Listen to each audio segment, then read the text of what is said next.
Non, il est important que nous écoutions l'enseignement avec pour motivation celle d'obtenir la perfection de l'état de Bouddha pour pouvoir accomplir le bien de tous les êtres, nos mères, qui ont tous été nos mères tout au long de nos renaissances dans le cycle des existences.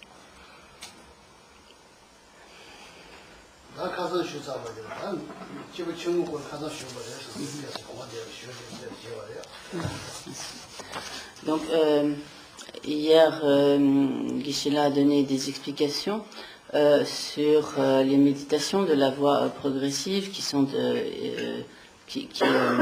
dans le cadre donc, des pratiquants du premier niveau comme de motivation donc, dite inférieure, simplement relativement aux autres. Donc à ce propos, donc Geshe-la a parlé de la juste manière de suivre le maître, de s'en remettre au maître spirituel.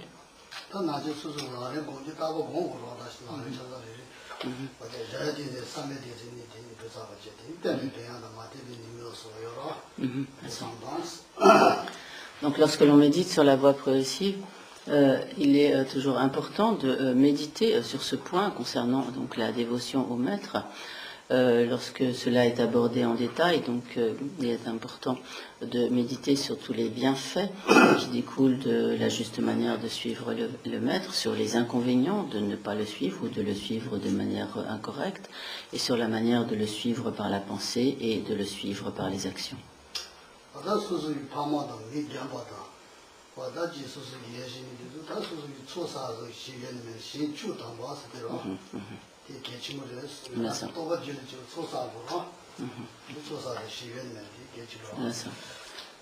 Pour pouvoir faire apparaître en notre esprit toutes les réalisations spirituelles, il est nécessaire d'avoir sur son continuum mental, sur son courant de conscience, un certain nombre d'accumulations de mérites. Or, le fait par exemple, de respecter et d'aider, d'assister nos parents, les personnes âgées, et le fait donc de nous vouer correctement au maître et de respecter le maître, de le servir, par cela nous accumulons de nombreux mérites, et donc ces mérites nous permettent ensuite de parvenir aux réalisations.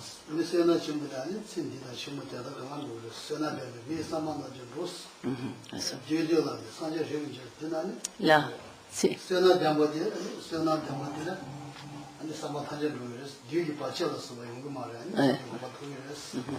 Sangeki Kobantobe.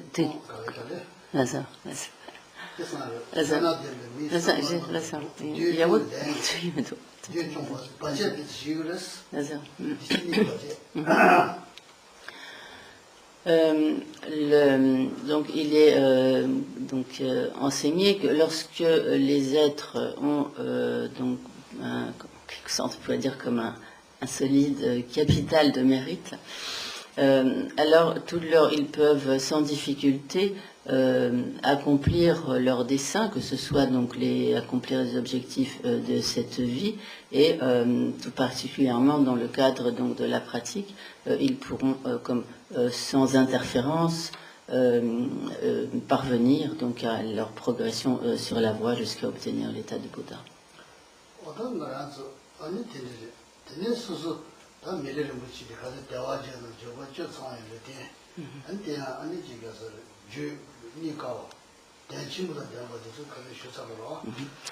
Donc hier, Geshe-la a également parlé donc de la précieuse existence humaine disponible donc et qualifiée. Il a énoncé ce qu'étaient donc les 8 disponibilités et les 10 qualités. Il a également expliqué il a parlé donc de la difficulté d'obtenir cette précieuse existence humaine et également de sa grande valeur, de tout ce qu'elle permet d'accomplir.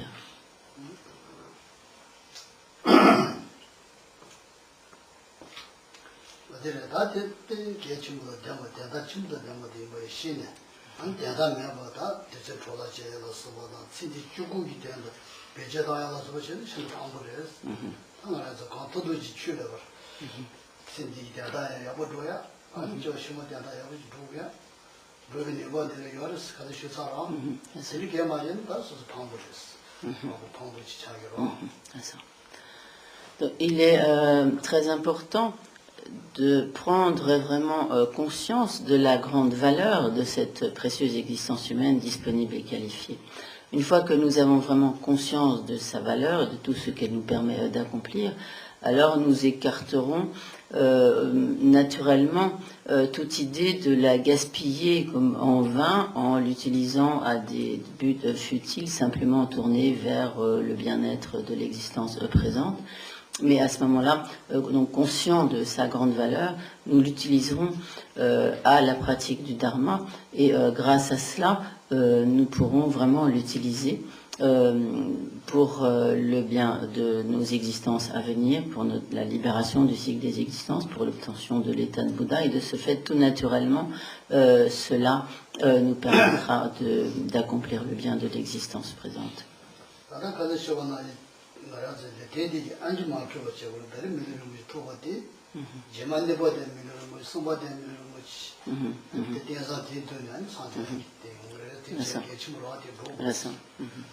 Donc, comme Geshe-la l'a expliqué hier, il est important, à partir de la précieuse existence humaine que nous avons obtenue à présent, d'en faire en quelque sorte le numéro 1 d'une suite chronologique ininterrompue, de telle sorte que à partir de ce numéro 1, nous passions à la précieuse existence humaine du numéro 2, puis du numéro 3, et ce sans interruption, jusqu'à donc l'obtention du but ultime.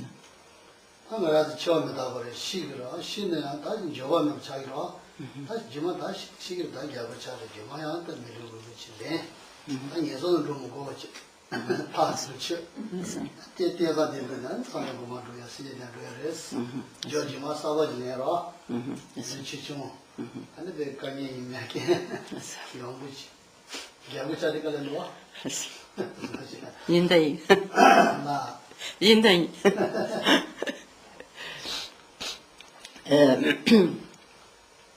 Donc, il est important donc que nous utilisions cette précieuse existence humaine d'une manière véritablement profitable, en faisant en sorte donc dans la mesure où il est certain que nous mourrons. Et lorsque nous mourrons, nous devrons prendre une renaissance. Notre continuum mental va poursuivre, donc va continuer donc d'exister. Nous devrons prendre une renaissance. Donc au minimum, nous devons utiliser cette précieuse existence humaine de telle sorte que nous ayons la certitude de ne pas retomber dans des états d'existence inférieure, mais de sorte que de naissance humaine en naissance humaine, nous puissions continuellement progresser sur le chemin jusqu'à obtenir l'état de Bouddha.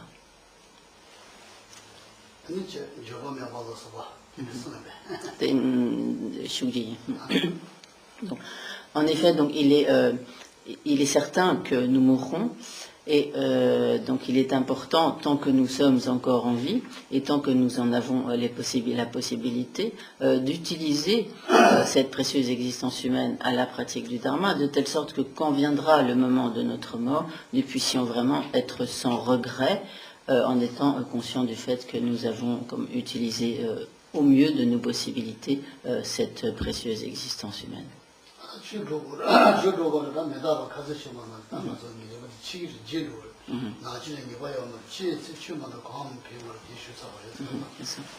Donc à ce propos, hier Geshe-la a parlé également donc de l'impermanence, soulignant donc le fait qu'il est certain que nous mourrons, mais nous pouvons, non seulement cela est certain, mais nous pouvons mourir à tout moment. Le moment de notre mort est tout à fait incertain. Et lorsque viendra effectivement le moment de notre mort, la seule chose qui nous sera vraiment utile, ce sera le dharma que nous aurons dont nous aurons pu alors imprégner notre esprit durant notre vie. Car cela nous suivra au-delà de cette vie.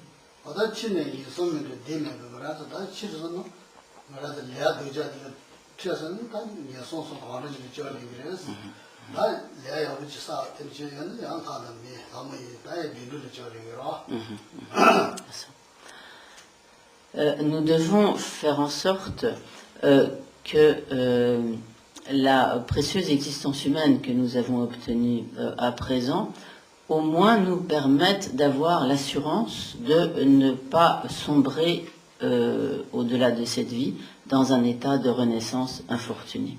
En effet, donc, si nous avons accumulé beaucoup de karma, donc de karma négatifs, imprégné notre esprit de nombreuses empreintes négatives par des actes négatifs, alors tous ces actes, ces karmas nous feront renaître dans des états de grande souffrance, dans des états infortunés.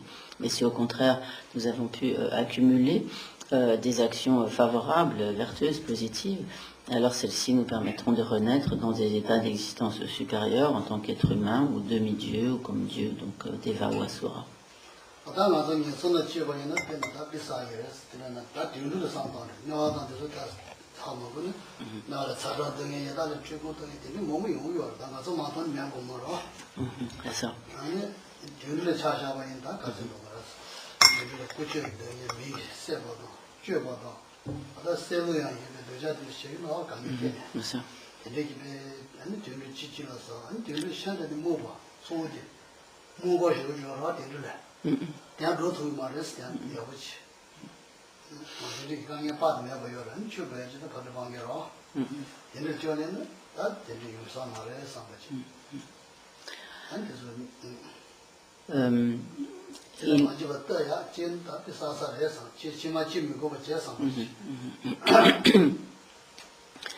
À ce stade donc, du Lamrim, de la voie progressive, il est important de méditer sur toutes les souffrances des états d'existence inférieurs.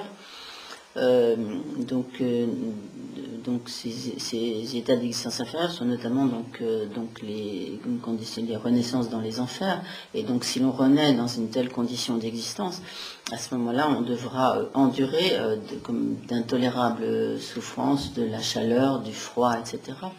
Ou si l'on renaît en tant que préta ou comme esprit avide, on souffrira continuellement des tortures de la faim et de la soif sans arriver donc jamais à les satisfaire. Et si l'on renaît en tant qu'animal, on sera également confronté à de nombreuses formes de souffrance. Donc le monde animal, nous le percevons, donc nous pouvons aisément réaliser ce que sont les souffrances du monde animal, en particulier les souffrances de s'entre dévorer, les souffrances d'être exploité, utilisé par les êtres humains, la souffrance également de la peur, etc., de la faim, de la soif, du froid, etc. Et en particulier, donc les animaux souffrent, la souffrance animale est telle que les animaux sont dénués de toute véritable capacité de discernement. Ils ne peuvent pas s'appliquer, par exemple, à la pratique de l'éthique, etc. Par conséquent, c'est une condition d'existence extrêmement difficile qui ne permet aucune progression sur la voie. Et par conséquent, réalisant ce que sont toutes ces souffrances animales et toutes ces souffrances des états d'existence inférieure, il est important que nous fassions tout ce qui est en notre pouvoir, en notre capacité, pour éviter de sombrer dans de tels états de souffrance.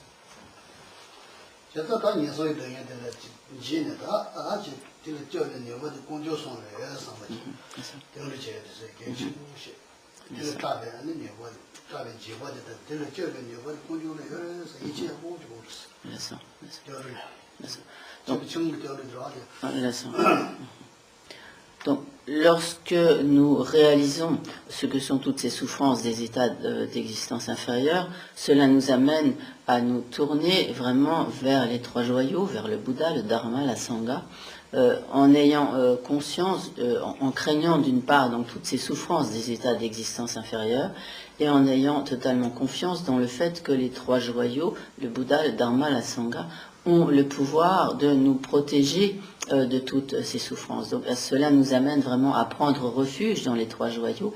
Et donc à ce moment-là, notre pratique de refuge, c'est le refuge dans les trois joyaux au niveau des pratiquants de motivation inférieure, donc avec la motivation d'échapper à toutes les souffrances des états de renaissance inférieure.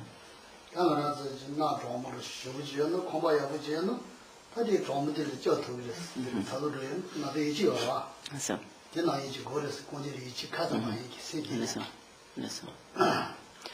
Donc, de la même manière que nous savons que lorsqu'il fait très froid, et si nous entrons dans une maison avec un bon chauffage,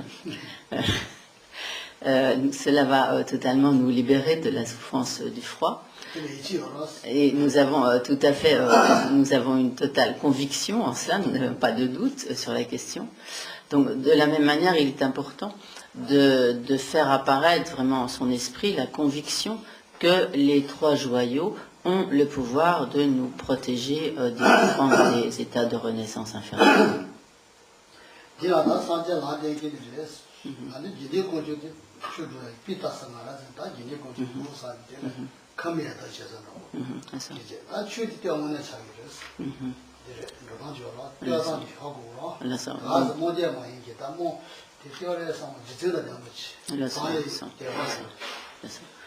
Donc, bien sûr, lorsque nous prenons refuge dans les trois joyaux, il est nécessaire d'avoir vraiment cette foi confiante dans les trois joyaux, confiante en particulier dans le fait qu'ils ont le pouvoir de nous protéger de toutes ces souffrances des états d'existence inférieure. Mais il est important que cette foi donc, ne soit pas simplement comme une foi aveugle, qui soit dénuée de toute réflexion, mais elle doit être vraiment une foi basée sur de justes raisons. Et donc pour cela, il est nécessaire de comprendre que le Bouddha est celui, donc, comme en résumé en quelque sorte, le Bouddha est celui qui nous montre le chemin, que donc, le joyau de la Sangha, ce sont en quelque sorte comme tous les compagnons qui sont nos modèles, les exemples sur le chemin, ces exemples à suivre et qui sont en même temps donc des parfaits compagnons totalement fiables et qui sont ainsi comme un soutien pour nous. Et quant au joyau du Dharma, il est en fait le véritable refuge, ce qui concrètement nous protège.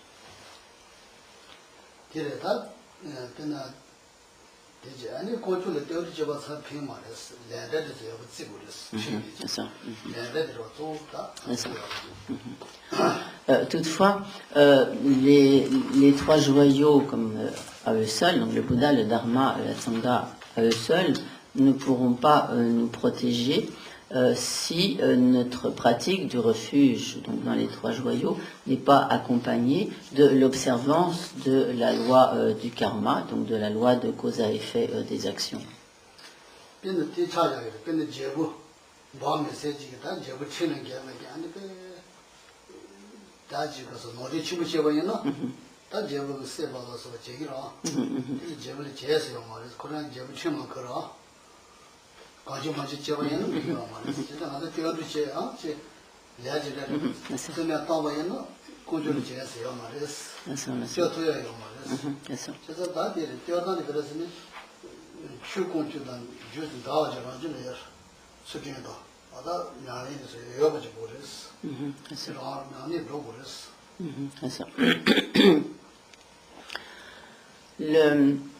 Donc, effectivement, si d'un côté nous prenons refuge dans les trois joyaux, mais que parallèlement nous nous conduisons n'importe comment, nous faisons n'importe quoi sans aucune observance, sans nous soucier d'aucune observance éthique, donc simplement prendre refuge dans les trois joyaux ne pourra pas nous protéger des conséquences de nos actions négatives. C'est la même chose que, par exemple, supposons que nous commettions des actes extrêmement graves au regard de la loi, même un roi ou donc une personne très influente et autre, ne pourra pas nous protéger d'un jugement qui nous condamnerait si nous avons vraiment... Là.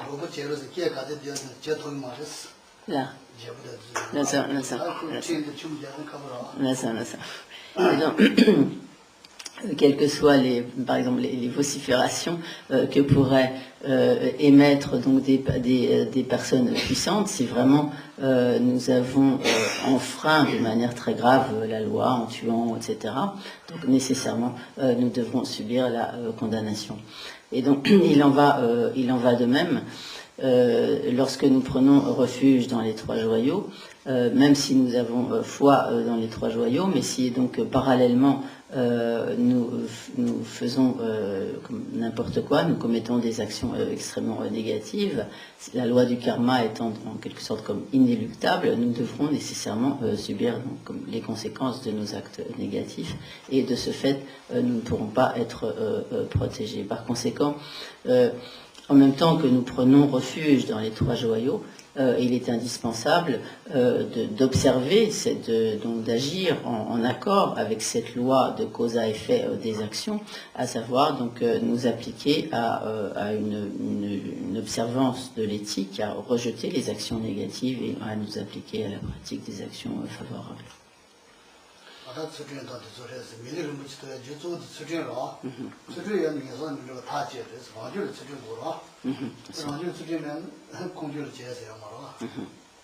Donc, le fait que nous ayons pu à présent obtenir une précieuse existence humaine, c'est principalement le résultat d'une observance éthique antérieure. Par conséquent, si nous voulons à nouveau pouvoir obtenir une précieuse renaissance humaine, cette observance de l'éthique est absolument indispensable.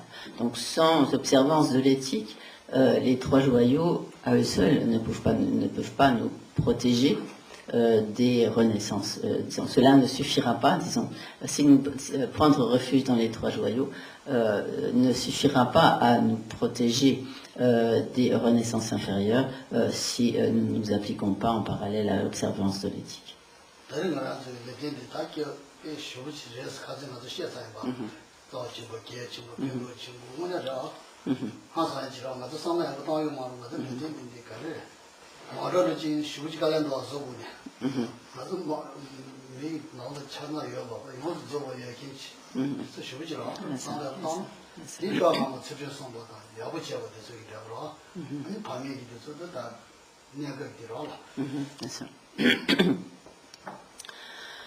Bien souvent, nous ne réfléchissons, nous n'avons pas du tout conscience de la grande valeur de cette précieuse existence humaine. Nous prenons le fait d'avoir cette existence humaine comme quelque chose qui irait de soi, que nous prenons pour acquis, mais en réalité, il est vraiment important de prendre conscience de la grande valeur de cette existence humaine, de tout ce qu'elle nous permet d'accomplir pour cette vie, pour nos vies à venir, pour notre progression sur le chemin. Donc, il est vraiment capital de prendre conscience de tout ce potentiel, de toutes ces capacités de notre précieuse existence humaine. Donc, par exemple, lorsque nous utilisons une voiture, donc nous avons conscience de tout ce que la voiture nous permet de faire. Il y a tout un mécanisme, etc., tout un assemblage de pièces, de technologies, etc., tout ça qui nous permet donc de couvrir de longues distances. Et de manière quelque peu similaire, donc la précieuse existence humaine requiert donc des causes appropriées. Cette cause, la cause principale, donc c'est l'observance de l'éthique. Et nos parents sont les causes de notre corps, mais fondamentalement, ce qui est la cause essentielle de notre existence humaine, c'est une observance éthique accomplie dans le passé, lors de l'existence passée. Et il est donc vraiment capital de prendre conscience de la très grande valeur et de tout le potentiel de cette précieuse existence humaine.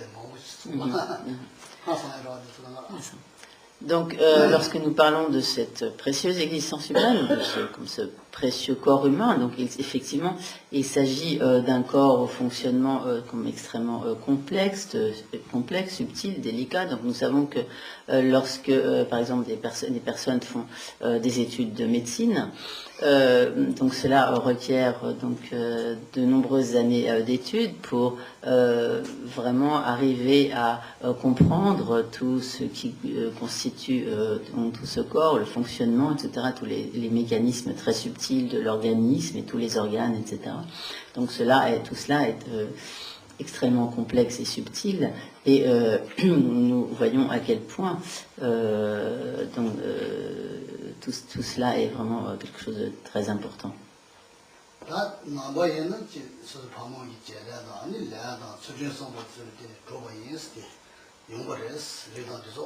Là.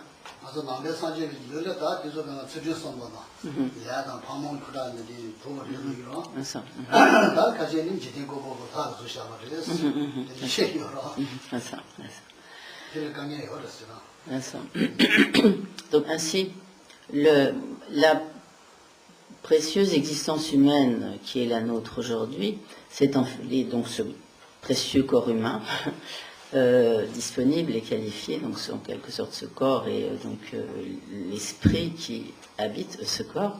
En fait, tout cela, l'esprit d'un être humain qui habite ce corps, tout cela est le résultat combiné à la fois au niveau de notre corps, donc des cellules des cellules de nos parents, de notre propre karma et donc de notre propre observance éthique passée. Pardon, ça, je suis déjà. Et certains considèrent que, selon certaines traditions, pensent que notre existence humaine, ce corps humain, c'est la création d'un créateur.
Ainsi donc au premier niveau, au niveau de des pratiquants de motivation inférieure ou donc de premier niveau. Donc la pratique du dharma doit au moins nous permettre d'éviter de tomber dans les renaissances inférieures et nous permettre d'obtenir une renaissance supérieure. Donc et pour cela, il est absolument nécessaire de s'appliquer à l'observance de l'éthique. Et disons pour pouvoir obtenir à nouveau comme une précieuse renaissance humaine, alors il est nécessaire effectivement de prendre refuge dans les trois joyaux, de s'appliquer à l'observance de l'éthique. Et donc comme cela a été donc expliqué précédemment, il est également important de méditer sur l'impermanence, ce qui va nous amener à vraiment vouloir utiliser sans tarder cette précieuse, utiliser dès que possible cette précieuse existence humaine à la pratique du Dharma. Et donc cette pratique du Dharma qui doit être donc au moins l'observance d'une juste éthique et donc l'observance de la loi de cause à effet des actions et le fait de prendre refuge dans les trois joyaux, cela constitue la pratique des individus, donc des pratiquants de motivation inférieure, et cela vraiment, si vraiment nous pratiquons cela, il est certain que cela nous mettra totalement à l'abri d'une renaissance future dans les états d'existence inférieure. Si nous nous appliquons de cette manière donc à la pratique, même si nous disons, par exemple, je ne veux pas prendre une renaissance dans un état d'existence supérieur, du fait de l'accumulation de toutes ces causes et conditions, il est certain que nous prendrons une renaissance supérieure.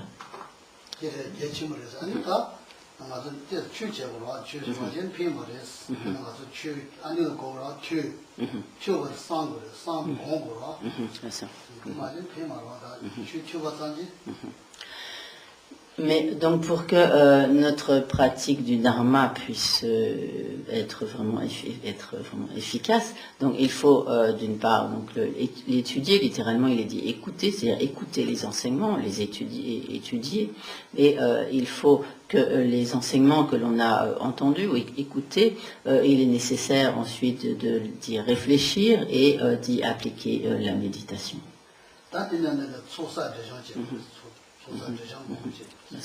Et en parallèle avec donc ce processus d'étude, de réflexion, de méditation, il est important également de s'appliquer à des pratiques d'accumulation de mérite et des pratiques de purification de toutes nos empreintes négatives.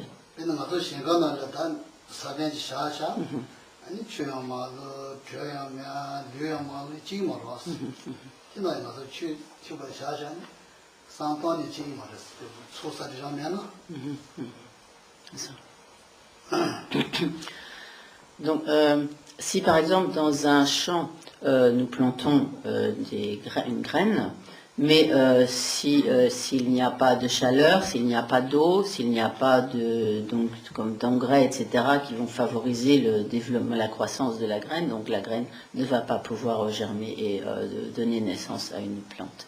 Donc il en va de même. Donc en quelque sorte par notre pratique du Dharma,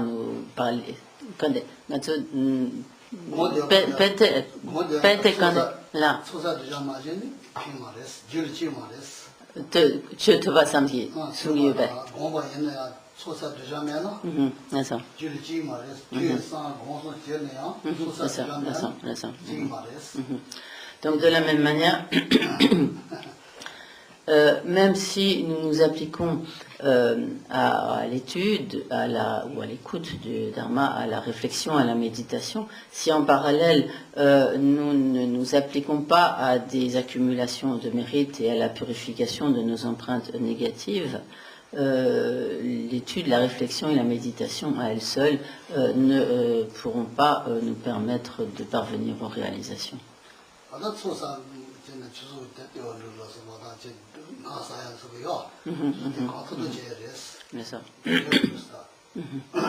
Par exemple, ces pratiques de ces accumulations de mérite sont effectuées donc par exemple lorsque nous prenons refuge dans les trois joyaux ou lorsque nous accumulons par des récitations de mantras, etc.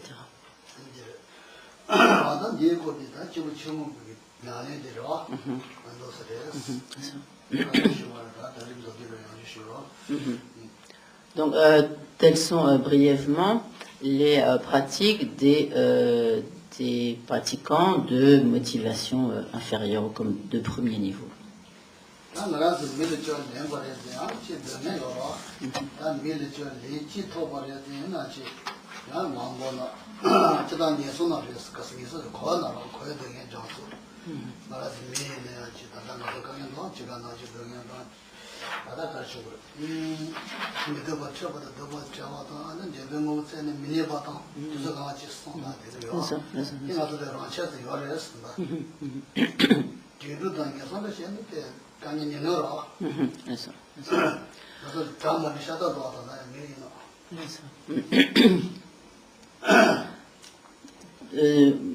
Donc, nous abordons à présent toutes les méditations des pratiquants de niveau intermédiaire, donc qui font une suite aux méditations des pratiquants du premier niveau de motivation inférieure.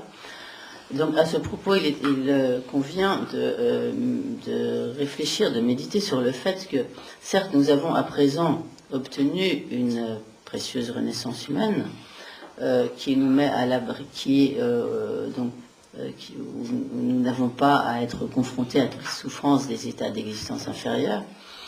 Néanmoins, nous savons bien qu'en tant qu'être humain, nous faisons l'expérience d'un grand nombre de souffrances, de problèmes, de difficultés, à commencer par les souffrances de la naissance, les souffrances de la maladie, les souffrances de la vieillesse, les souffrances de la mort.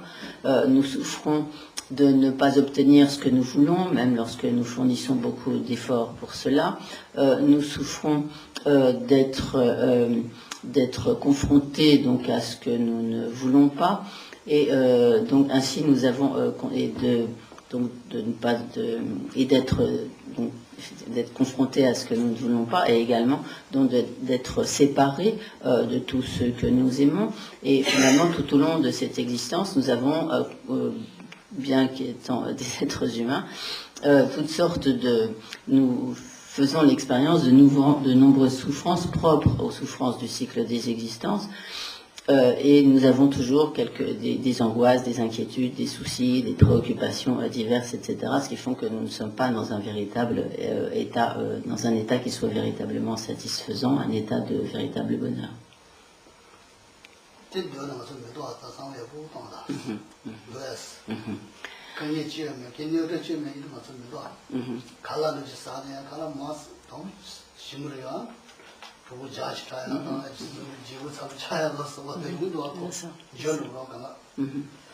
Donc, essayons de bien y réfléchir. Est-ce que finalement, nous sommes entièrement satisfaits de notre situation, que nous ne rencontrons pas de problèmes, pas de difficultés? Mais si nous y réfléchissons bien, par exemple, lorsque nous avons faim, nous mangeons, nous pouvons trouver cela très agréable, mais finalement nous pouvons trouver cela très bon et manger beaucoup trop, et après nous allons nous sentir lourds, peut-être avoir mal au cœur, etc.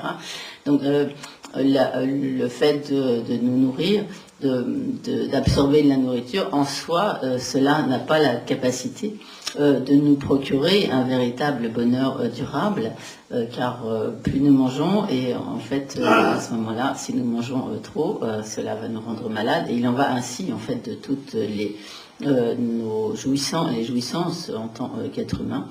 Aucune n'a la capacité de nous procurer une satisfaction durable.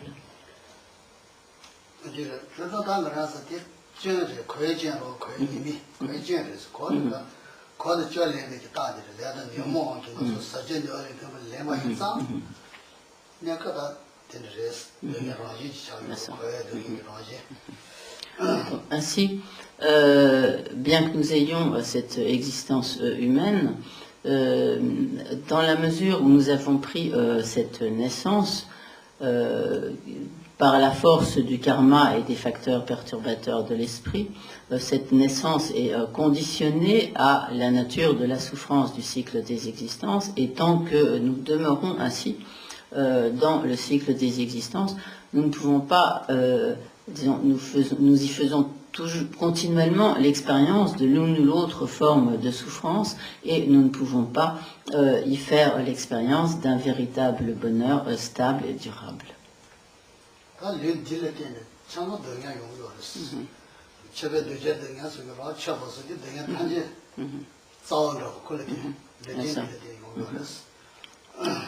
Et prenons l'exemple simplement de ce corps. L'existence de ce corps, qui est donc un corps de nature contaminée comme impur, il est la nature même de ce corps, c'est ce qu'on appelle comme la souffrance comme extensive, qui est en quelque sorte inhérente à la nature du cycle des existences, à savoir que ce corps est de la nature de la souffrance dans la mesure où il est extrêmement fragile et que à la moindre occasion il peut y surgir des souffrances manifestes, des souffrances violentes, car de par sa nature, ce corps est de la nature de la souffrance.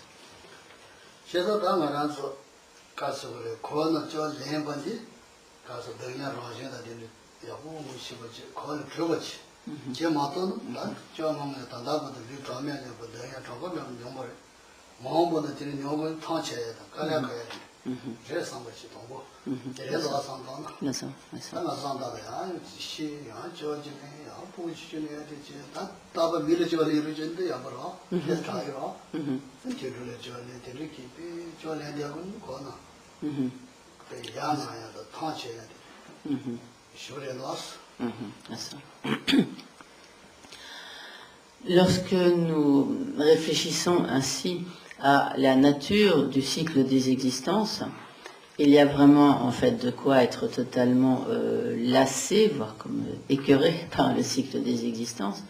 Donc certes, à présent, notre condition en tant qu'être humain n'est pas la pire, néanmoins, elle n'a rien de véritablement satisfaisant. Comme elle n'est pas du tout un but ultime en soi. Et en outre, tant que nous demeurons dans le cycle des existences, nous ne faisons que passer continuellement d'un état d'existence à un autre, tantôt dans les enfers en tant qu'animal, ou en tant que préta, en tant qu'être humain, en tant que déva, en tant que Dieu, demi-dieu, puis nous sombrons à nouveau dans des états d'existence inférieure, etc. Donc, lorsque nous sommes humains, ce n'est pas le pire, néanmoins, nous n'avons jamais vraiment de certitude et nous sommes continuellement comme prisonniers de ce cycle, on pourrait appeler comme infernal, donc de ce cycle des existences conditionnées, où nous ne faisons que passer continuellement d'un état d'existence à un autre, tantôt plus haut, tantôt plus bas, du haut nous retombons vers le bas et ainsi de suite. Donc il y a vraiment de quoi être totalement lassé de ce cycle des existences, et lorsque nous réalisons ce qu'est vraiment la nature de ce cycle des existences, cela nous amène à vraiment vouloir nous en libérer de manière définitive.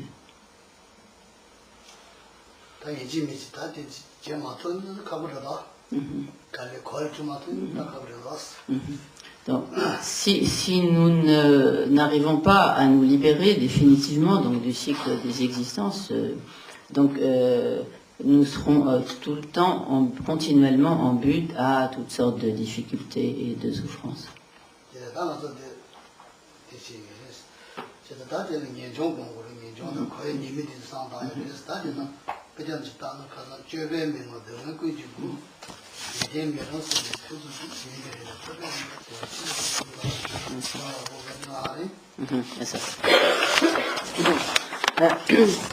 En méditant ainsi sur tous ces inconvénients du cycle des existences, cela va nous amener à vraiment développer le renoncement, ce renoncement étant vraiment le fait consistant vraiment à se faire naître un total désintérêt, une sorte d'écœurement par rapport au cycle des existences, et donc à aspirer à la libération. Donc c'est ce qui est énoncé dans le verset suivant, donc du texte de l'Amrini, de l'essence de la voie progressive.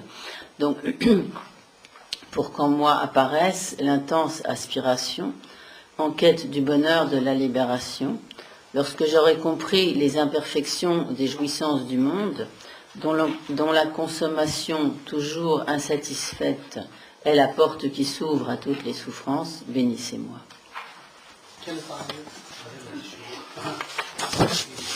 Alors, cette version, elle est au milieu, en fait. Elle est au milieu du texte bleu.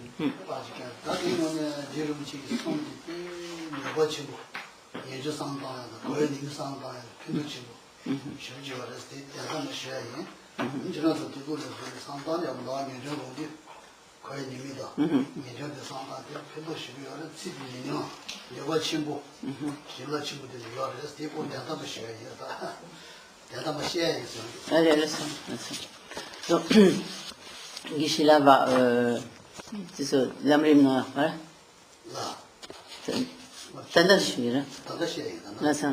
Donc à présent, Geshe-la va redonner donc quelques explications sur la manière de méditer sur toutes ces imperfections du cycle des existences, de telle sorte à ce que cela nous permette donc de faire naître vraiment le renoncement.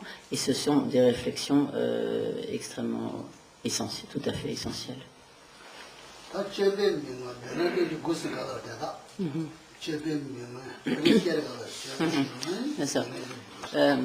Là, donc, littéralement, donc c'est difficile parce qu'encore une fois, on ne peut pas énoncer les choses dans le même ordre en français et en tibétain.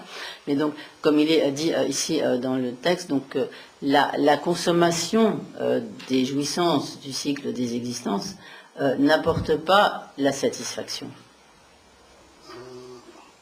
Donc on a beau, en d'autres termes, on a beau consommer tant et plus, on n'a pas de satisfaction. Choshe. Ngomba.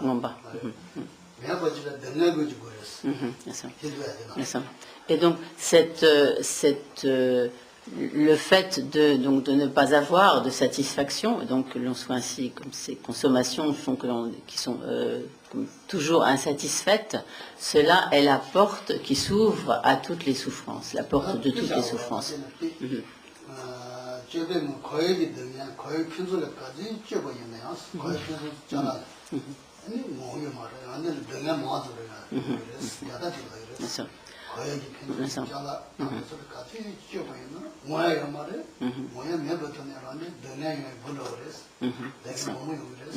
Donc ainsi, le sens est assez clair, mais donc pour le préciser, donc nous avons beau jouir toujours tant et plus de toutes, consommer donc en fait toutes les jouissances du cycle des existences, en fait nous n'avons jamais donc de satisfaction. Donc plus nous consommons et en fait plus nous sommes insatisfaits et finalement cette insatisfaction engendre des souffrances toujours croissantes.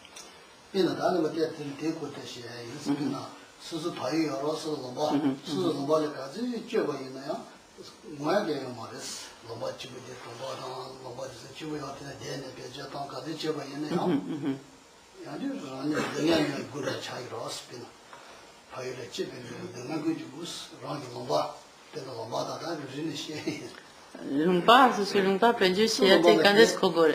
Nasa. Nasa. Nasa. Nasa.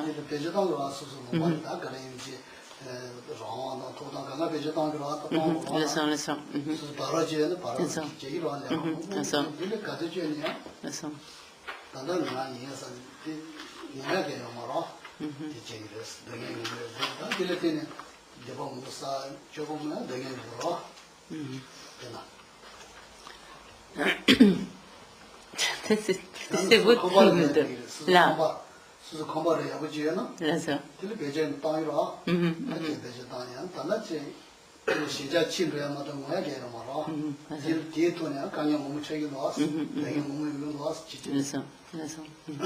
Donc par exemple, nous donc, par exemple, nous jouissons de notre pays, nous jouissons donc, par exemple, des droits que nous confère notre pays, nous jouissons de la terre, de notre pays, de tous les bien-être que nous procure notre pays, mais en fait, jamais nous ne pensons que nous en avons assez, ou de la même manière, nous jouissons de notre maison, mais qui sont donc toutes ces qui sont des jouissances, des sortes de jouissances caractéristiques donc du cycle des existences. Donc nous jouissons de notre maison, de toutes sortes de de divers bien-être, etc., liés à notre maison. Mais en fait, nous n'en avons jamais assez, nous n'avons jamais de satisfaction. Et en fait, du fait que nous n'avons pas de satisfaction, cela nous amène à accumuler de nombreuses actions négatives.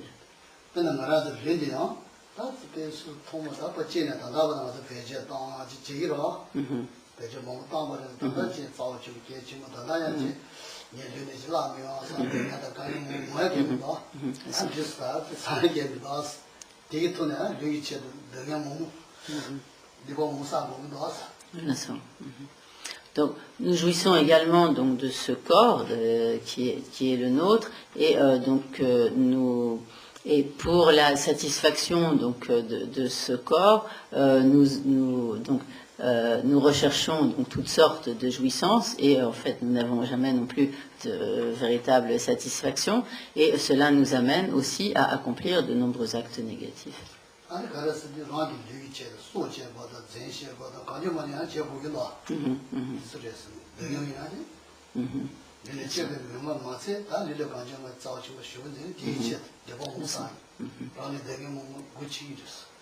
Donc par exemple, il est possible que pour à la fois soit pour protéger ou pour procurer donc des jouissances à ce corps, qu'on en vienne à tuer, à voler, etc., et ainsi à accumuler de nombreux actes négatifs.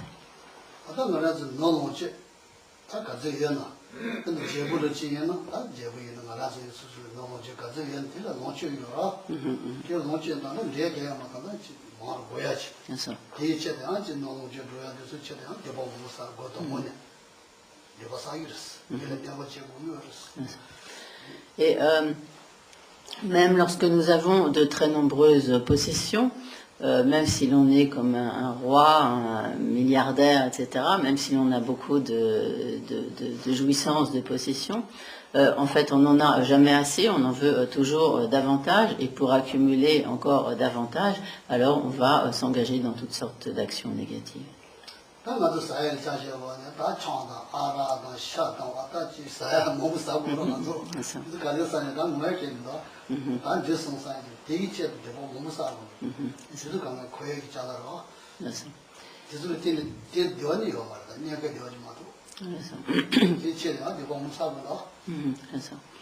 Et également, donc nous sommes comme attachés aux jouissances de notre alimentation, des boissons. Certains donc sont attachés à la jouissance de l'alcool, etc., des bons vins, surtout chez les Français. Ça, j'ajoute personnellement. Et à la consommation de nourriture, de toutes sortes de nourriture, de la viande, de toutes sortes donc de nourriture.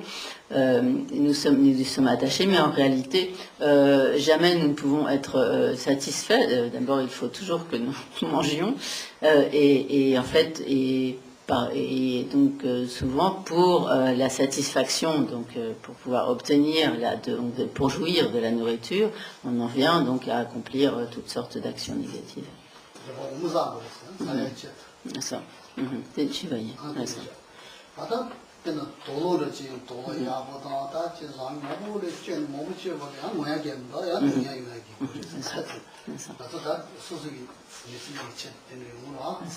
Et donc également dans cette nous avons besoin de vêtements, mais généralement nous n'avons pas du tout de satisfaction de ce que nous avons. Il nous faut toujours d'autres vêtements, et pour également avoir la jouissance, une jouissance croissante donc de ces vêtements, nous en fait cela nous n'avons jamais vraiment la satisfaction, et afin d'acquérir donc des beaux vêtements, nous accumulons également de nombreuses actions négatives.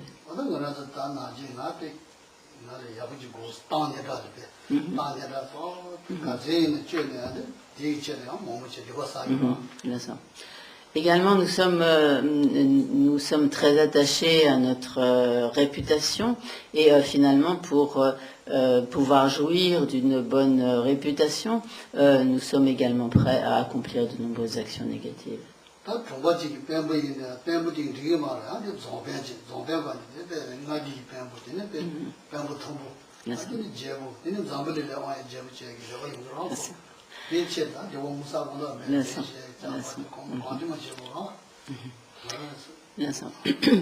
Et même si l'on a dans le monde donc une position élevée, imaginons que l'on soit ministre, à ce moment-là on voudra encore un poste encore plus élevé, on voudra être le Premier ministre, et même si c'est pas encore assez, on voudra en fait on cherchera un poste encore supérieur, on voudra être le président ou le roi, voire régner sur le monde tout entier.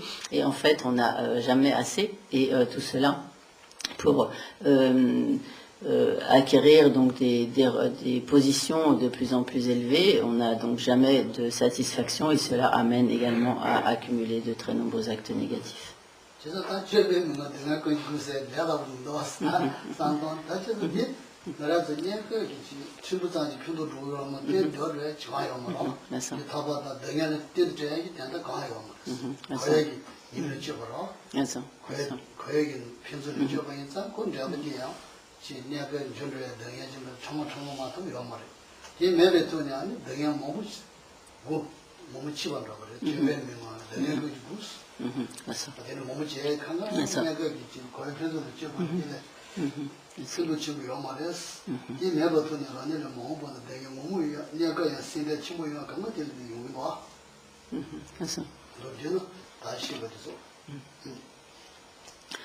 Donc par tous ces exemples, nous pouvons aisément comprendre ce qui est signifié donc, dans ce verset, à savoir que donc, la consommation, donc, comme la consommation de toutes ces jouissances du monde donc, n'apporte pas la satisfaction et que cette insatisfaction est donc la porte de toutes les souffrances qui nous fait accumuler donc, de nombreux actes négatifs qui ne feront que créer nos souffrances. Donc bien sûr, nous avons besoin donc il est nécessaire de satisfaire certains de nos besoins qui sont vraiment indispensables, mais en réalité cela n'a pas la capacité de nous produire un véritable bonheur. Donc toutes ces jouissances ne peuvent pas nous procurer un véritable bonheur stable et durable. Et parce que toutes ces et cela est vraiment comme le propre, la caractéristique du cycle des existences, c'est que tant que nous demeurons dans le cycle des existences, aucune de ces jouissances ne peut nous apporter un véritable bonheur stable et durable.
Et donc, en outre, donc, précédemment, Geshe avait ajouté, donc, pour finalement arriver à obtenir toutes ces jouissances, nous sommes continuellement préoccupés, nous avons beaucoup de soucis, cela nous crée beaucoup de problèmes, etc. Tout cela, c'est aussi la nature du cycle des existences. Et finalement, toutes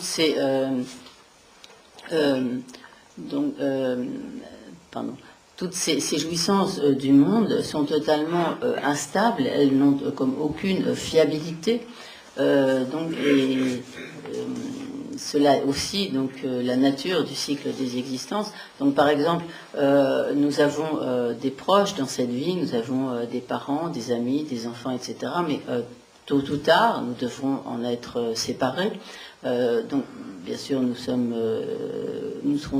de toute façon séparés par la mort, mais même tout au long de cette vie, il y a certains individus qui peuvent être nos amis à un certain moment, puis nous pouvons peut-être nous sentir trahis. Ceux qui sont peut-être des amis au début de la vie, plus tard, au cours de notre existence, deviendront des ennemis jurés, des ennemis mortels, et inversement, des individus qui sont nos ennemis à une certaine période peuvent ultérieurement devenir des amis très proches, etc.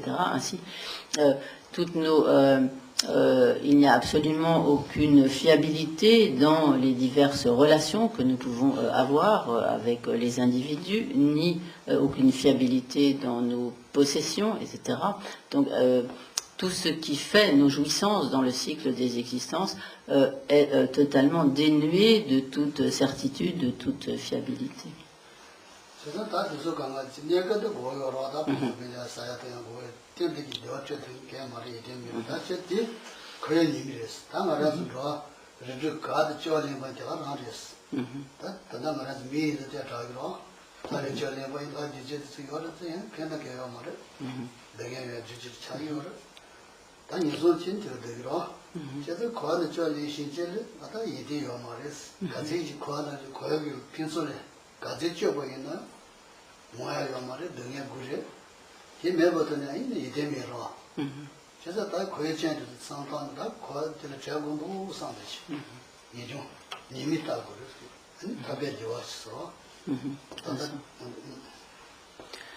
Donc, ainsi, où que nous prenions naissance, quelle que soit la condition d'existence dans laquelle nous prenons naissance dans le cycle des existences, jamais nous ne pouvons y faire l'expérience d'une situation donc comme d'un véritable bonheur qui pourrait ne pas se dégrader. Et en fait, bien sûr, nous avons besoin, par exemple en tant qu'être humain, ou même, donc nous avons besoin d'un minimum donc de choses. Nous avons besoin de nous maintenir en vie, etc. Pour cela, nous avons besoin de certaines jouissances. Mais il est important de voir que même ces jouissances qui nous permettent de vivre, de nous maintenir en vie, n'ont pas la capacité de nous procurer un véritable bonheur stable, durable. Donc, certes, dans notre condition humaine, nous sommes, disons, plus favorisés que dans des états d'existence inférieure, de même que sont plus favorisés par exemple les mondes des Devas, etc. Mais en réalité, tant que nous demeurons dans le cycle des existences, nous sommes continuellement voués à l'une ou l'autre forme de souffrance. Donc cela va, lorsque nous réalisons ce qu'est véritablement la nature du cycle des existences, donc d'une part le fait que toutes les jouissances n'apportent pas la satisfaction et que d'autre part aucune de ces jouissances, aucun des bien-être que nous pouvons connaître dans le cycle des existences n'est vraiment digne de notre confiance, aucune de ces jouissances n'est fiable et finalement toutes ces consommations de nos jouissances ne font que apporter, que déboucher en fait sur la souffrance. Donc lorsque nous comprenons cela, donc nous en venons à vraiment nous détourner de tout intérêt pour le cycle des existences, à voir vraiment tous les inconvénients, tous les défauts du cycle des existences et à véritablement aspirer à nous en libérer.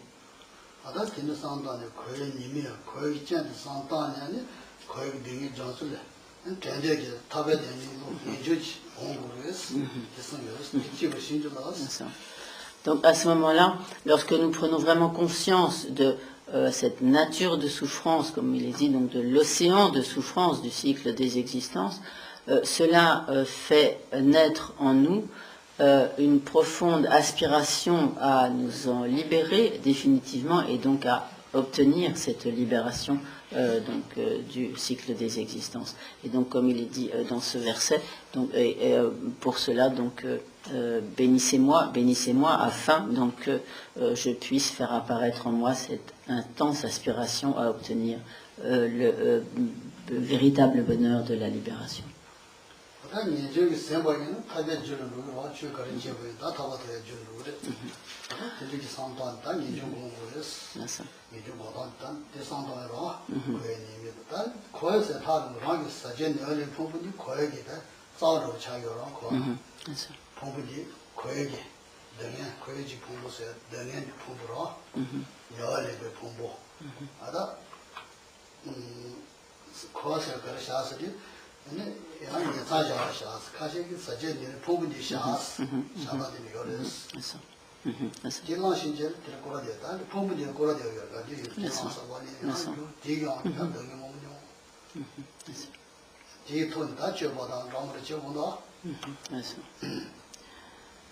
Le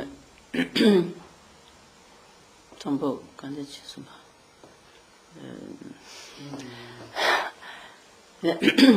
donc je commence par ce dont je me rappelle, après le reste viendra. Donc ainsi, lorsque nous comprenons quels sont tous les méfaits vraiment du cycle des existences, cela nous amène vraiment à vouloir donc nous libérer définitivement du cycle des existences. Mais, concrètement, qu'est-ce qui est concrètement le cycle des existences? Donc en fait, à cela, il y a plusieurs aspects. Le cycle des existences, donc c'est pas comme quelque chose qui serait extérieur à nous-mêmes. Ce cycle des existences, donc ce n'est pas comme un monde qui nous serait extérieur, mais c'est d'une part le fait de devoir continuellement prendre naissance encore et encore par la force du karma et des facteurs perturbateurs de l'esprit. C'est un des exemples de ce qu'est le cycle des existences. Ce que l'on établit également en tant qu'étant le cycle des existences, ce sont nos propres agrégats psychophysiques qui sont donc le cycle des existences, dans la mesure où, donc, autrement dit, notre corps et notre esprit, qui sont pris par la force du karma et des facteurs perturbateurs de l'esprit. Donc, c'est pourquoi ces agrégats sont appelés, donc sont comme des agrégats comme contaminés, impurs, pris par la force du karma et des facteurs perturbateurs de l'esprit. Et c'est également cela que l'on établit comme étant le cycle des existences, et ce n'est pas du tout quelque chose qui serait extérieur à nous-mêmes.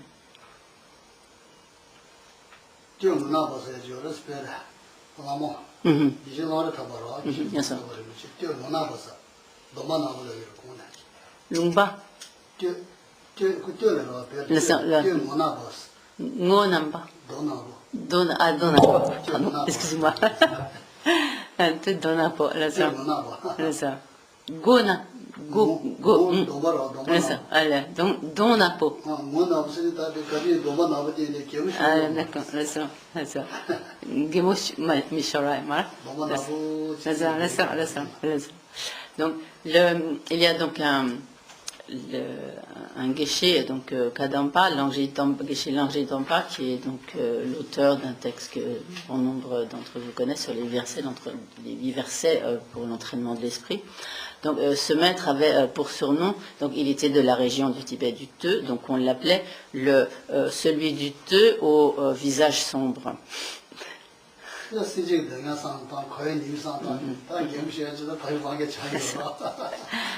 Et la raison de cela est que donc lorsque l'on songe vraiment à toutes les souffrances du cycle des existences, à tous les maux du cycle des existences, alors il n'y a pas de quoi vraiment avoir envie de rire, mais plutôt d'avoir le visage sombre.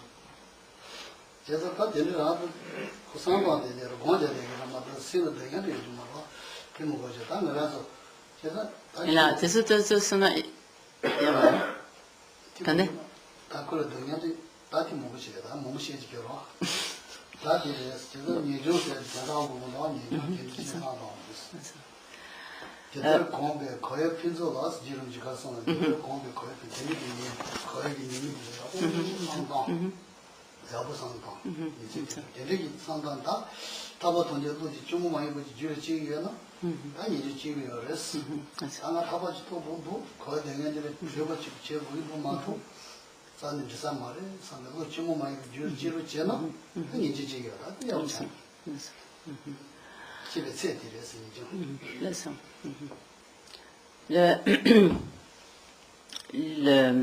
Donc, il est important donc de méditer ainsi encore et encore sur tous ces inconvénients, sur tous ces maux, ces défauts du cycle des existences, jusqu'à ce que apparaisse véritablement en nous vraiment la profonde et la profonde aspiration à nous libérer définitivement du cycle des existences, donc à développer vraiment ce renoncement, ce désintérêt, ce sorte comme de dégoût, disons, pour le cycle des existences. Et donc dans Dzongkhapa donc énonce donc dans le champ de l'expérience, donc et lorsqu'il apparaîtra vraiment comme de manière comme spontanée, en ayant pris conscience de tous les maux du cycle des existences, quand apparaîtra vraiment comme de manière spontanée, naturelle, l'aspiration à obtenir la libération du cycle des existences, et ce de manière donc continuelle, alors c'est que l'on aurait vraiment fait apparaître en soi le renoncement.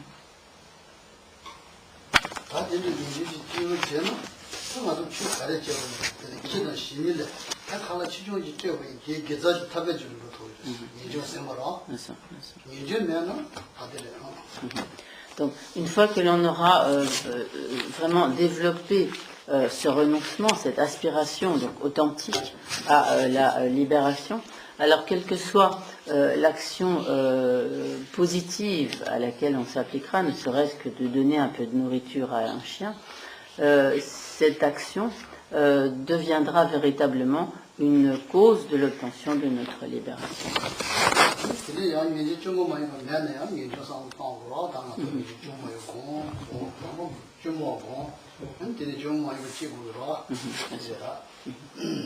Et donc, bien sûr, nous ne pourrons pas, comme d'emblée, faire apparaître en nous un renoncement qui se devienne comme naturel, spontané, mais donc il est nécessaire de méditer, de réfléchir encore et encore sur tous les inconvénients du cycle des existences, et à force de cette familiarisation, de ces réflexions donc fréquemment répétées, pourra apparaître effectivement un véritable renoncement qui devienne vraiment une réalisation comme naturelle, spontanée.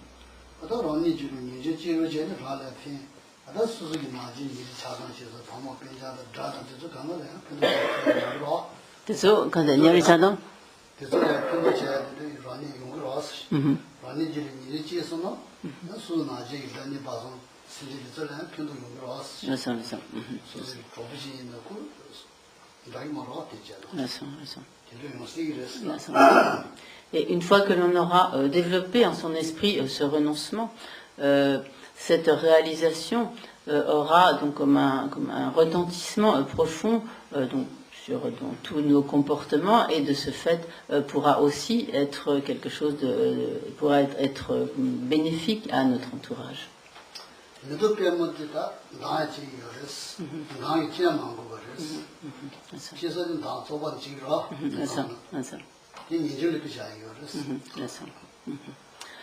La fleur de lotus est symbolise en fait ou représente ce renoncement au cycle des existences. Donc en effet, la fleur de lotus donc prend ses racines dans la vase, mais elle émerge au-dessus de la vase, et donc elle est totalement immaculée.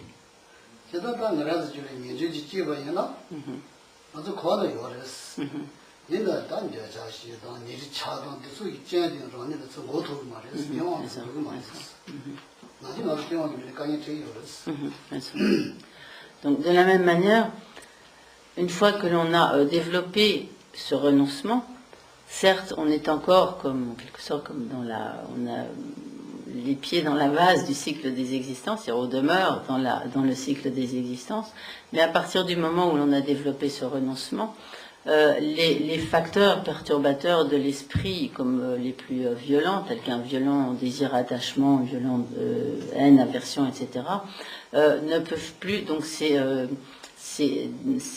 facteurs perturbateurs violents ne peuvent plus vraiment nous porter atteinte. Et en quelque sorte, donc nous ne serons pas comme pollués par les méfaits du cycle des existences, par les maux du cycle des existences.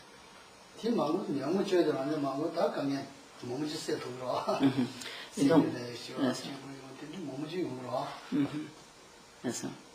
et donc, à partir du moment où nous ne serons pas comme affectés par tous ces maux du cycle des existences, donc bien évidemment, nous aurons beaucoup moins de difficultés, beaucoup moins de problèmes, et nous serons beaucoup plus paisibles.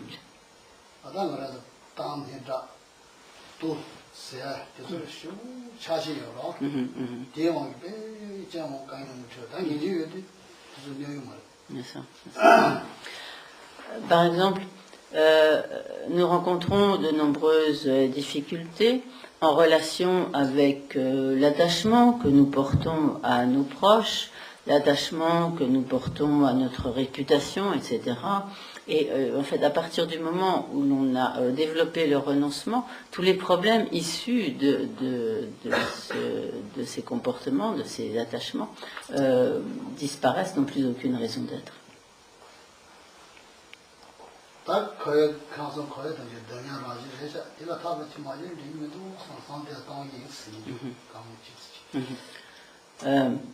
Donc pendant quelques instants, nous allons méditer sur le fait donc, que le cycle des existences est exclusivement de la nature, de la souffrance, et que par conséquent, il faut absolument que nous développions en nous l'aspiration à nous en libérer, en d'autres termes, ce renoncement.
Là.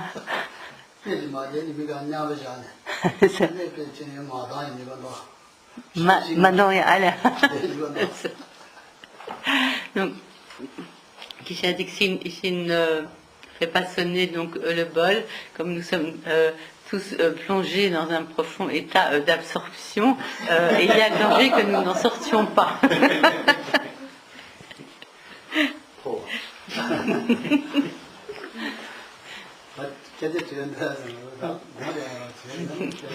Donc, comme là nous sommes réveillés,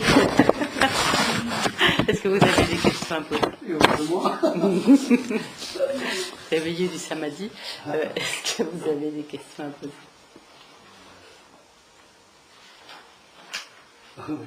Sur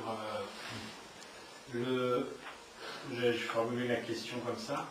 En dehors de l'existence humaine, dans quel type d'existence un comportement éthique peut-il être envisagé?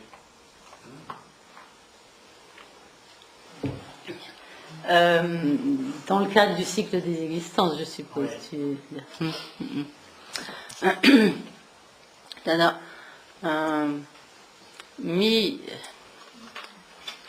Mi kewa mayimpa yang doa jigtu ginnon Sujim Sunya Yorebe.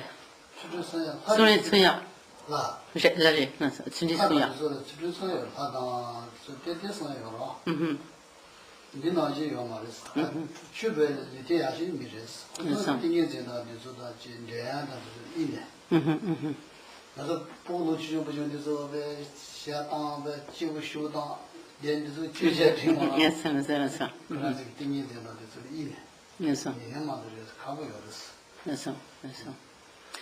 Donc, parmi les aides des 6 catégories d'existence, il est possible, par exemple, aux dieux, donc aux dieux, aux demi-dieux, d'avoir quelques observances éthiques. Néanmoins, vraiment la condition d'existence la plus favorable à l'observance éthique, c'est la condition humaine. Car dans par exemple, les domaines des dieux, donc, il y a donc certains domaines des dieux où les dieux sont continuellement dans une sorte d'état d'absorption, donc dans lequel en fait ils n'accumulent rien de particulier, et d'autres devas, donc les devas, ce qu'on appelle les dieux du monde du désir, qui sont en fait continuellement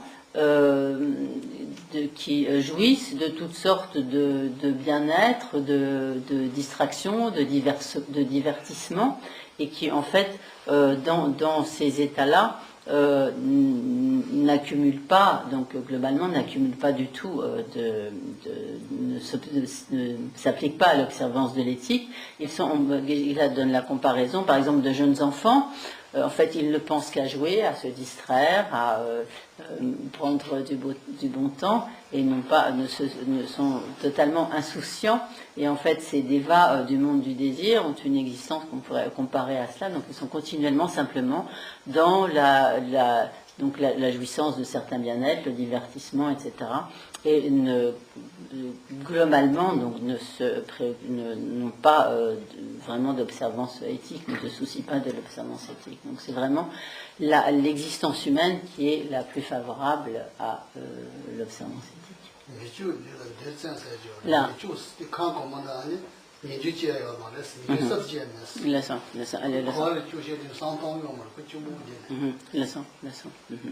Et donc,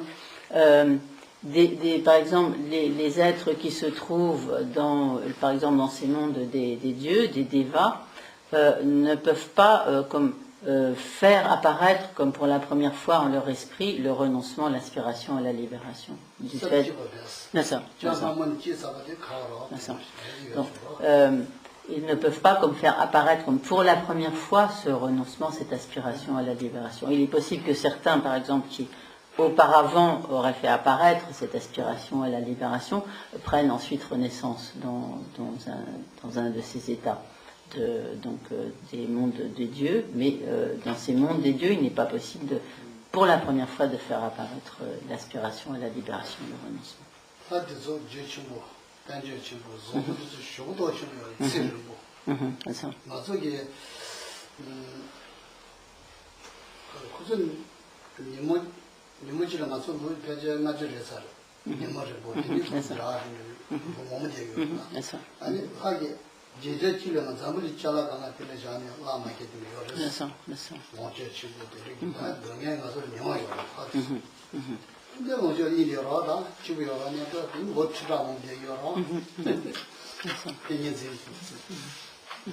Donc, ces dévas ont vraiment, ces dieux, donc ils ont vraiment comme beaucoup de jouissances, ils jouissent d'une grande prospérité.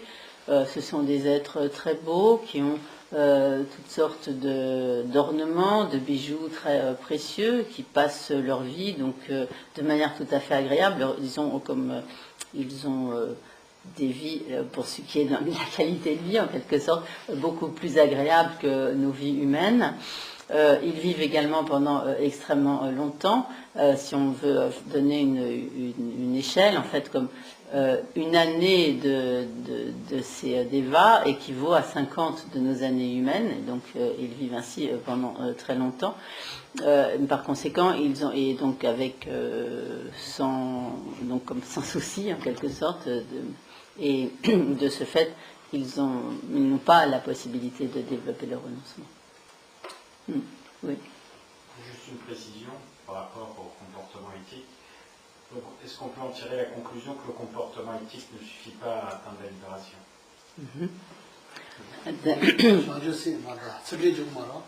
Ouais, attendez. Sultim sumbat samgi tarbatok tugeres.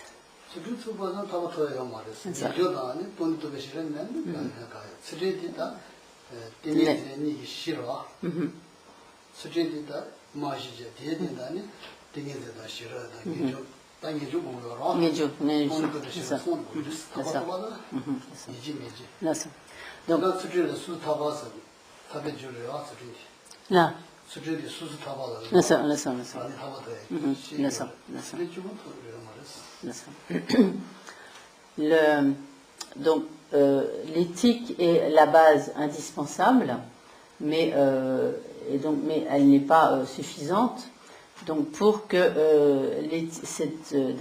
c'est vraiment le fondement donc indispensable, car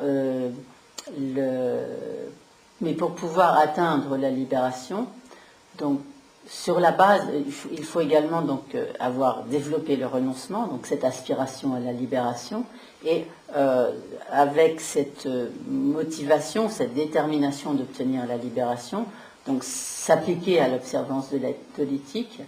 À ce niveau, donc, toutes ces formes d'éthique sont ce qu'on appelle comme l'éthique de la libération individuelle, donc l'éthique qui est pratiquée, qui est donc Sosotarpa en tibétain, Pratimoksha en sanskrit, et donc cette éthique qui est basée sur cette aspiration à obtenir donc la libération. Mais en plus de cela, pour pouvoir atteindre la libération, il est nécessaire de développer donc c'est-à-dire ce qu'on appelle les 3 entraînements, donc l'entraînement à l'éthique, l'entraînement au samadhi, à la concentration. Donc cette base éthique est indispensable pour qu'on puisse faire apparaître cette concentration, ce samadhi, et également donc l'entraînement à la sagesse, donc le développement de la sagesse. Donc comme fondé sur le renoncement, pour pouvoir atteindre la libération, il est nécessaire donc de s'appliquer à l'observance, à l'entraînement donc à l'éthique, cette observance de l'éthique, au développement de la concentration et au développement de la sagesse.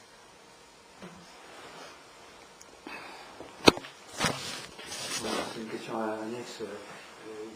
Il était question des éthiques d'être qui peuvent avoir une conduite éthique ou aussi qui peuvent développer le désir de libération, enfin, le Nyenjo.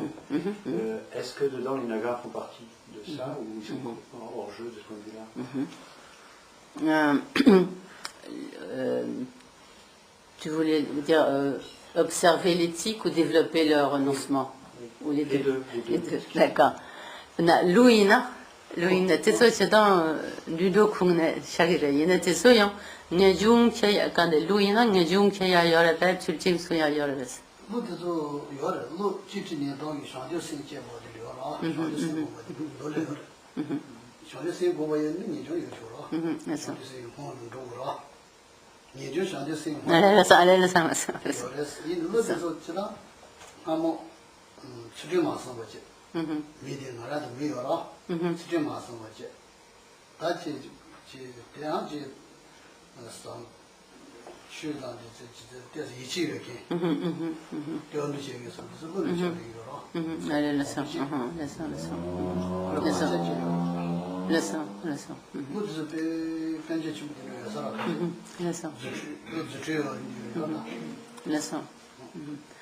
Donc, les Nagas, effectivement, peuvent développer le renoncement, ils peuvent donc s'appliquer à certaines observances éthiques. Notamment, il est énoncé qu'à l'époque du Bouddha, donc du Bouddha Shakyamuni, certains Nagas ont développé l'esprit d'éveil. Donc, s'ils peuvent développer l'esprit d'éveil, par voie de conséquence, donc ils peuvent développer donc le renoncement et donc s'appliquer donc à certaines formes d'éthique. En général, les êtres, donc alors les Nagas généralement sont des êtres qui ont, on connaît, Pejor Mamboyare, voilà, zo connais.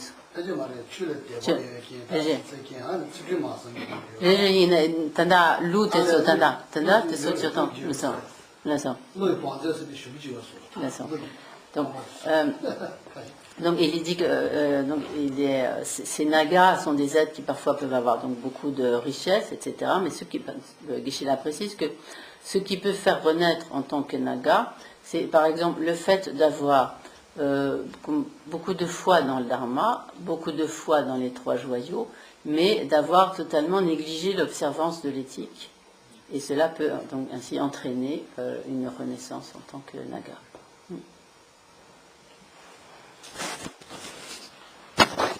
Il y a d'autres. Attends, Jean-Pierre, une question. Pardon. Ça revient un peu au même par rapport à la question de Philippe, c'était moi par rapport au Deva. Mais qu'est-ce qui fait que quelqu'un va renaître en tant que Deva, alors que c'est quand même quelqu'un qui a pratiqué, qui a accumulé des mérites, par rapport à quelqu'un qui a une renaissance humaine? Qu'est-ce qui fait qu'à un moment, il va y avoir cette renaissance dans le Deva pour laquelle on ne gagne rien?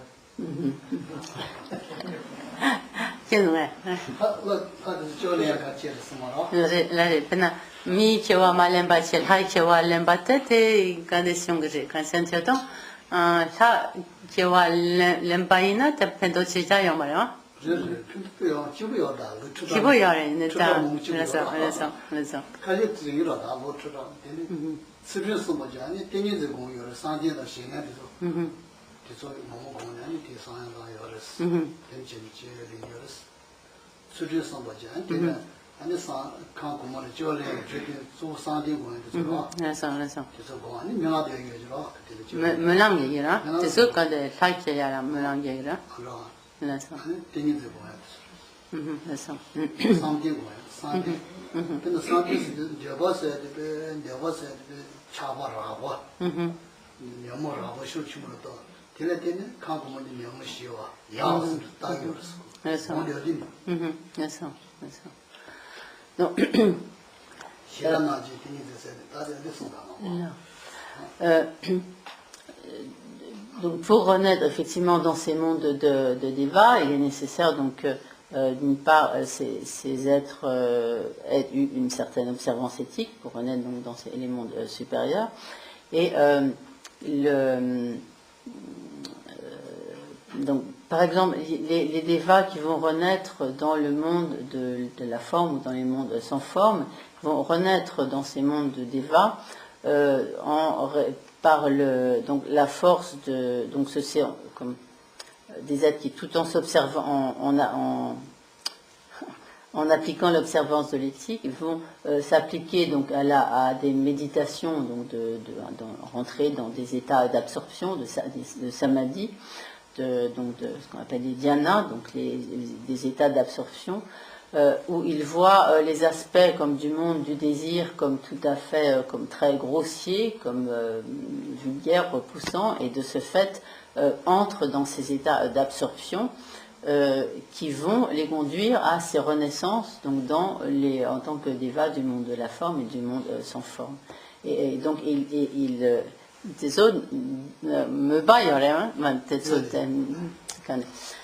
et donc à ce moment-là, ces êtres aspirent à renaître donc dans ces mondes de la forme ou dans ce monde sans forme, et c'est dans ce but qu'ils vont s'appliquer, donc rentrer dans ces états d'absorption, ces méditations profondes.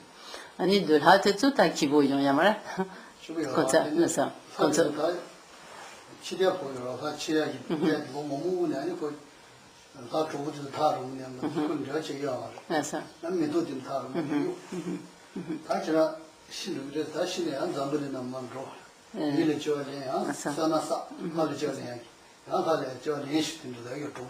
Là.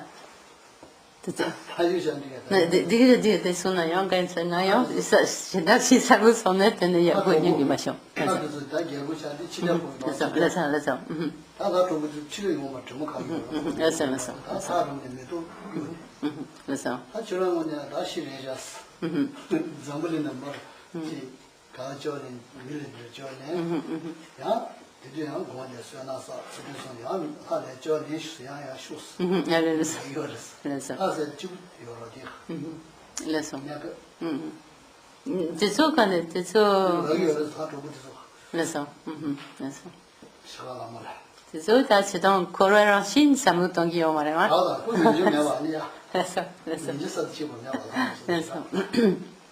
Et donc, quant à ceux qui vont renaître en tant que dévas dans le monde du désir, donc les dévas du monde du désir, donc ils vont renaître donc dans cette condition, donc parce que donc ils se sont appliqués à des observances éthiques et ils ont émis le souhait de renaître dans de tels états de jouissance, de bien-être, donc de prospérité, etc. Donc où ils n'ont pas aucune de nos souffrances grossières, donc ils sont des états des êtres magnifiques, etc. Mais donc lorsque approche le moment de leur mort, tout ce qui faisait en fait leur magnificence va se dégrader, ils avaient les colliers de fleurs se fanent, etc. Ils vont se dégager une odeur désagréable. De ce fait, donc tous leurs proches vont s'éloigner d'eux, leur tendre des fleurs ou de la nourriture de loin pour ne pas s'approcher d'eux, etc. Et donc cela devient pour eux à ce moment-là une très grande souffrance. Et à ce moment-là, donc les autres dévas, ceux qui ne sont pas donc proches du moment de leur mort, leur disent essaye de redevenir un être humain. Là, tu t'appliqueras je ne sais pas si on a dit vous, à l'observance de l'éthique avec le vœu de revenir dans ce monde de déva pour nous retrouver et retrouver donc cette vie de jouissance dans le monde de Dieu. Donc ça, kiawa tendelaya c'est un me pas qui quand tu le times dans tila kiawa laya qui me pas tendelaya yora. Il y a de hayina tingezinki. De tingezimare de hayina.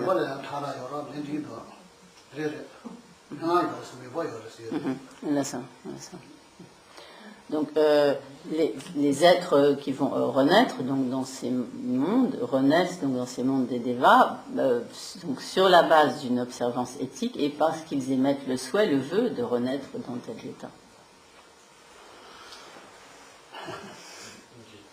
Est-ce qu'il est possible de préciser en quoi le corps est impur ou contaminé?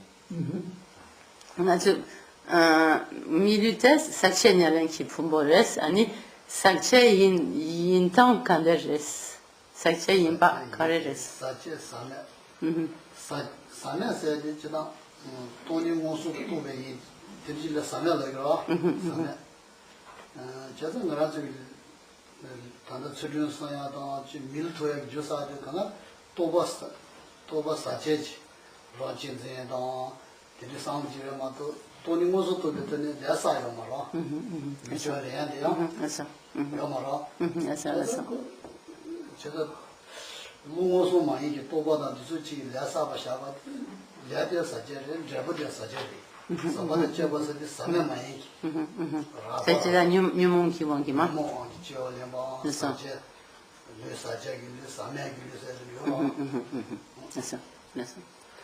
몸이 어쩌나 자다 몸시에 걸려 사제 Donc, à propos donc de ce corps qu'on peut traduire donc ces agrégats par impurs ou comme contaminés en tibétain, donc sakche, donc ce qui est notamment avec chute, littéralement. Donc ce qui est donc impur, contaminé. À partir du moment où l'on n'a pas atteint la réalisation directe de la vacuité, on prend nécessairement naissance sous l'emprise des facteurs perturbateurs de l'esprit, notamment sous l'emprise donc de l'ignorance, et du fait que l'on est ainsi sous l'emprise des facteurs perturbateurs de l'esprit, les agrégats donc psychophysiques, le corps et l'esprit qui vont être pris sous cette emprise sont nécessairement de nature contaminée. Sakche zetu yang ta dungai kiran shinda boma te kogora nasa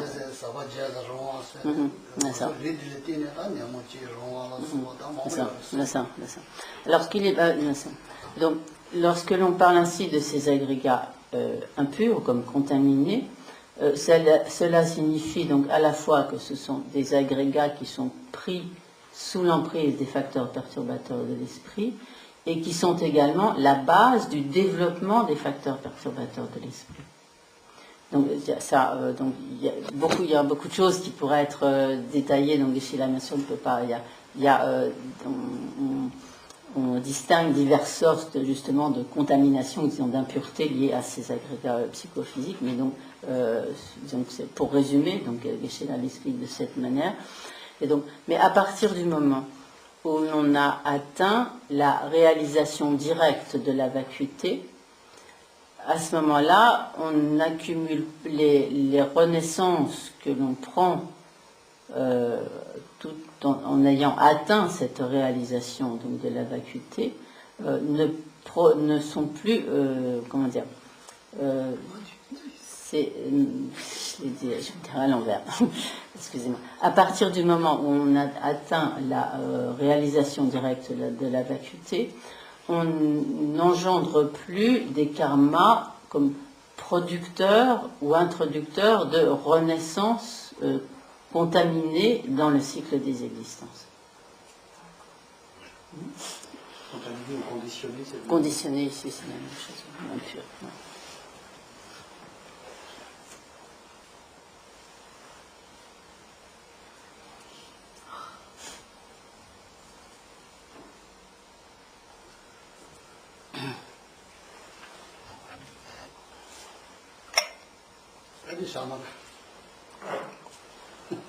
Nous allons nous arrêter là pour ce matin.